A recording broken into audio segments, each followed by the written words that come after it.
Começamos então aqui esse bloco tratando do direito de herança. Nesse agora a gente não vai falar somente de direito de herança. Até porque o direito de herança, nós temos apenas esses dois incisos, o 30 e o 31, tratando do tema. Coisa muito rápida. O 30, ele somente inaugura o direito de herança, dizendo ser garantido tal direito. E o 31, ele fala sobre algumas coisas também muito simples de serem entendidas. A sucessão de bens de estrangeiros situados no país será regulada pela lei brasileira em benefício do cônjuge ou dos filhos brasileiros, sempre que não lhes seja mais favorável a lei pessoal do decújus. O que a gente percebe aqui? O nosso Constituinte está dizendo que estrangeiros, eventualmente detentores de bens no Brasil, será regulada pela lei brasileira, né? Então, se porventura o indivíduo é italiano, é alemão, é português, mas tem bens situados no Brasil, todo o processo de sucessão de bens ele será regulado pela legislação brasileira, por óbvio, pois nós temos esses bens situados no Brasil. Todavia, é possível em que a lei do país deste estrangeiro que acaba de falecer, a lei do país dele se mostrar mais benéfica que a legislação brasileira, ela pode ser utilizada. Então aqui basta você entender essa ótica. A regra é utilizarmos a legislação brasileira para a transmissão ou a sucessão dos bens do estrangeiro para os seus filhos brasileiros, filhos cônjuges brasileiros, né? Todavia, é possível com que a lei estrangeira regule esse processo de sucessão, esse processo de herança, né?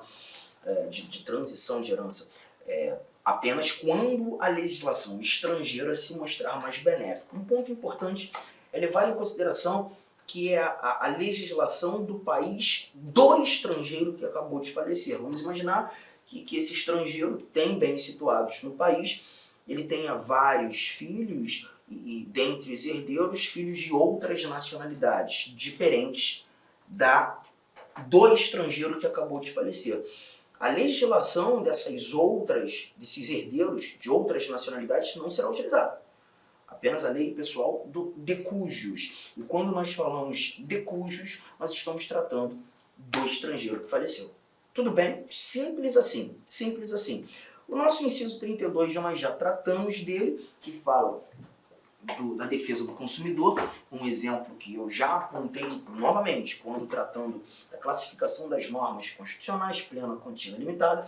O 33 nós falamos num bloco anterior, agora há pouco, quando demonstrando o direito de informação. E o 34 é um assunto que a gente trabalha junto aos remédios constitucionais. Porque quando a gente fala do direito de petição, que é a linha A do 34, e o direito de obtenção de certidões, que é a linha B do 34, nós estamos tratando de remédios constitucionais. Remédios administrativos. Arthur, mas eu não faço ideia do que seja.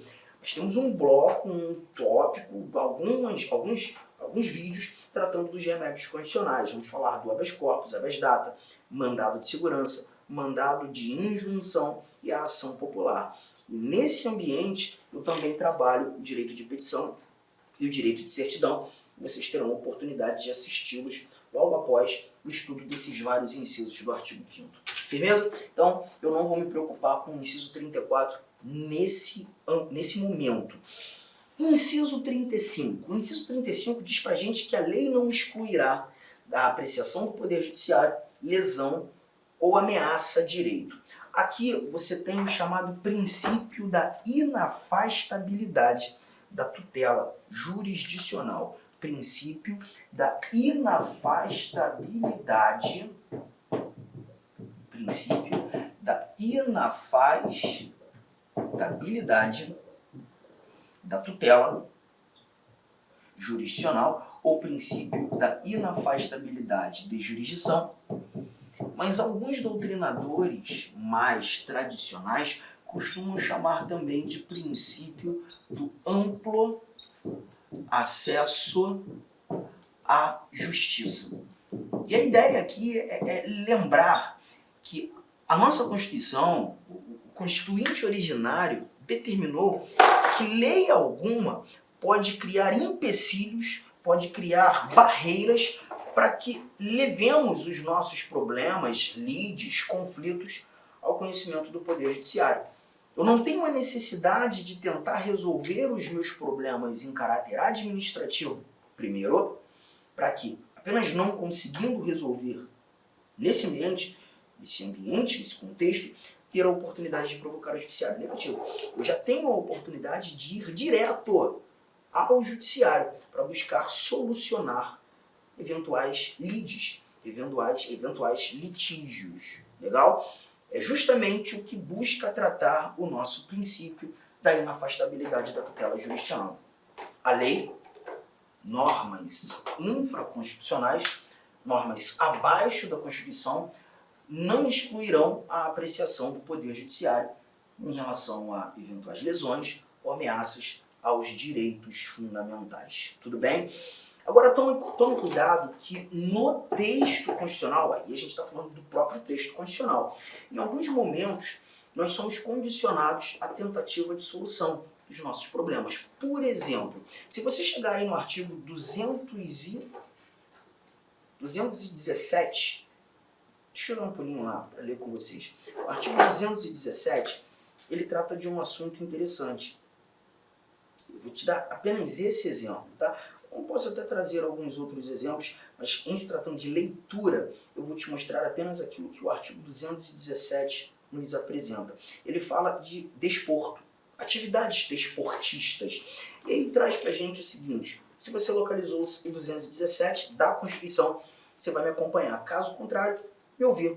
É dever do Estado fomentar práticas desportivas, formais e não formais, como direito de cada um, observados, e aí nós temos alguns princípios, mas o que me interessa mesmo é o parágrafo 1º, que diz assim, ó: o Poder Judiciário só admitirá ações relativas à disciplina e às competições desportistas ou desportivas após esgotarem-se as instâncias da justiça desportiva regulada em lei.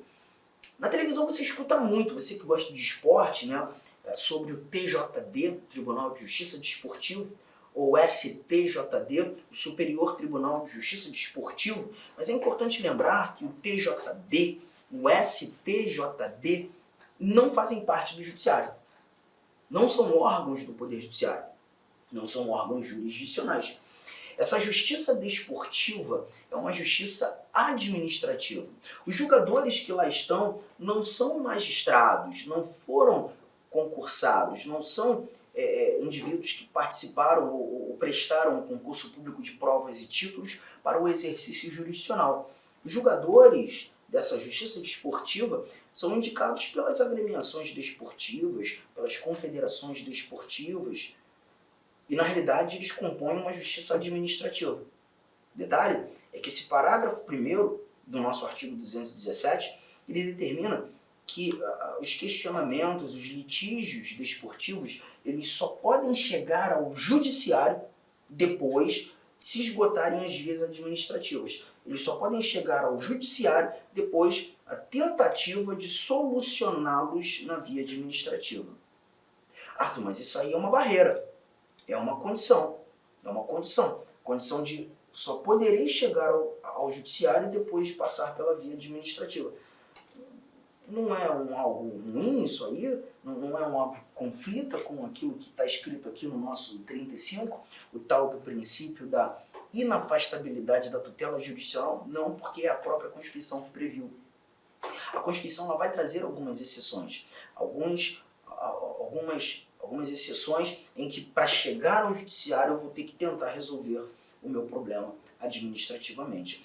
O que o nosso inciso 35 determina é que a lei, norma infraconstitucional, não possa criar não criem esses empecilhos, essas barreiras, essas condições. Legal? Então, tome cuidado com essa informação. Tá? Quando nós estudarmos remédios constitucionais, quando nós falarmos, por exemplo, do habeas data, o habeas data também se perceberá que é uma ação judicial, né, uma ação que será julgada pelo judiciário.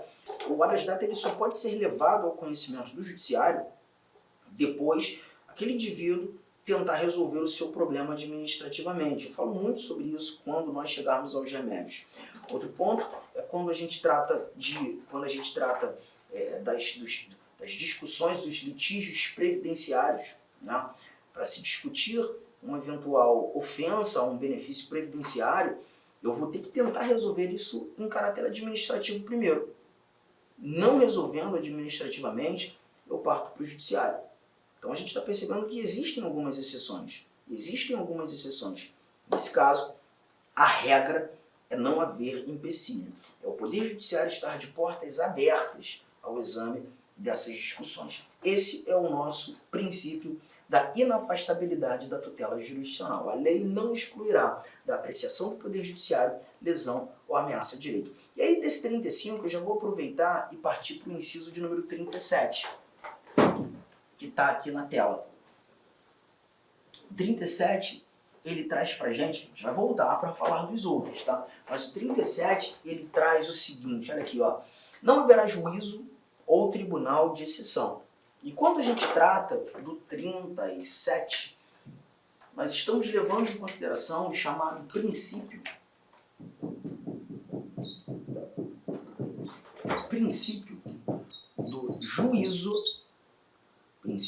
do juízo natural. E o que significa isso? A própria Constituição estabelece quais são os órgãos competentes para o exercício da jurisdição. Dizer de quem é o direito. O artigo 92, por exemplo, ele vai trazer para a gente os órgãos do judiciário, os órgãos do Poder Judiciário, competentes para tal exercício. Assim como o artigo 52, ele também traz para a gente o Senado Federal, que é uma casa legislativa, que vai julgar crimes de responsabilidade praticados por algumas autoridades. Ainda que seja uma casa legislativa, um órgão do poder legislativo, foi a Constituição que deu essa capacidade ao Senado Federal de julgar também crimes, mas crimes de responsabilidade. Então isso não ofende o princípio do juízo natural, pois é a própria Constituição que garante essa capacidade ao Senado. E por que chamar princípio do juízo natural que não haverá juízo ou tribunal de exceção? Em hipótese alguma, independentemente do crime, imagine um crime mais horroroso da história humana, poderá ser criado, constituído um órgão para exercer jurisdição, para julgar determinado indivíduo que não esteja amparado pela Constituição. Não é possível que um determinado órgão seja criado do nada para julgar um crime em especial, em decorrência de sua gravidade, que não tenha essa capacidade determinada no texto constitucional. Qualquer órgão criado para o exercício jurisdicional que não tenha essa orientação no texto da Constituição deve ser entendido. Inicialmente eu gostaria de pedir licença para vocês, pois interrompi seus estudos, mas este vídeo é um vídeo demonstrativo para você conhecer os nossos processos.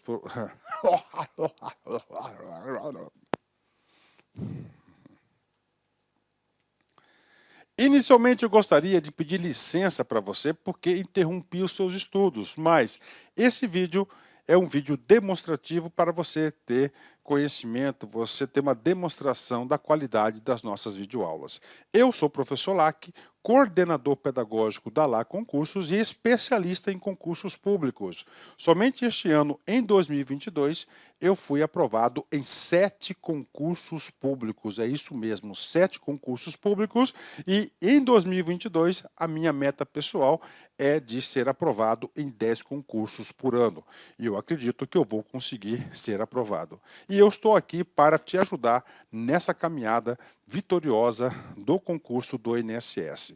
O nosso curso online, ele é um curso super atualizado, super competitivo, ele fecha o edital, ele é top de linha e eu tenho certeza, se você seguir as nossas orientações pedagógicas, se você seguir o nosso cronograma de estudos, a nossa metodologia, que é o Personal Coach. O que é personal? É pessoal. O que é coach? Coach é pessoal. Coach é treinador. Então você tem um treinador pessoal de concurso. Essa metodologia ela é baseada na ciência da administração, ou seja, resultado, meta. Todo dia você tem uma meta, meta. Cara, se você cumprir essa meta, cara, papo sério, cara, você vai ser outra pessoa e eu tenho certeza que você vai ter competitividade para ser aprovado. A Lá Concursos não saiu do nada. O último concurso do INSS, por exemplo, que teve o edital publicado em 2015 e a prova foi aplicada, salvo engano, em abril de 2016. Eram 2.000 vagas, 2.200 vagas, né? 2.200 vagas e nós tivemos a honra de aprovar 204 alunos dentro, tá, do número de vagas. É isso mesmo, 204 alunos. E neste concurso, nesse certame, nós queremos superar a nossa meta. Essa turma, já tivemos 4 turmas pré-editais, agora a gente está na turma pós-edital do INSS 2022. Bacana? Professor, quanto custa? Está aqui, ó, apenas 10 parcelas de R$30 o nosso curso online, e nós temos o curso presencial também com transmissão ao vivo, né? Olha aí, né? Só para uma postagem do nosso Instagram lá de 2016, né? 204 alunos aprovados, ok? Meus amigos, minhas amigas, espero vocês aqui na Lá Concursos. Vocês podem ter certeza que eu, professor Lac, eu farei de tudo mesmo, para que você atinja, alcance o seu resultado.